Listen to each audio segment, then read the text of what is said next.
This is the Lone Crater YouTube. We hope this video helps. You begin by signing in to Absher with your national ID and current password. This authenticates the session so you can change credentials. Once logged in, navigate to the account or profile area, look for Change Password under Security Settings.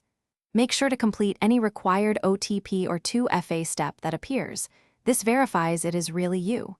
If the app prompts updates, accept them first so the password change flows smoothly. Proceed to the password change screen when ready.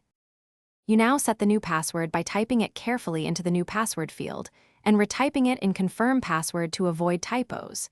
Use a mix of upper/lowercase letters, numbers, and symbols so the password meets Absher rules. This prevents easy guessing and future lockouts. Once done, request or enter the OTP sent to your registered phone or email to authorize the change.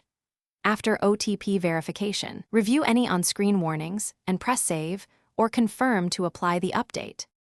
After saving, you should log out and immediately log back in using the new password to confirm everything works. This verifies there were no errors. Make sure to update any saved passwords in browsers or password managers so automatic fills stay consistent. If you encounter a problem, like account lockout or not receiving OTP, use the Forgot Password flow or contact Absher support for assisted recovery. Doing so prevents repeated failed attempts that could temporarily block your account. Thanks for watching. Consider subscribing if we helped you.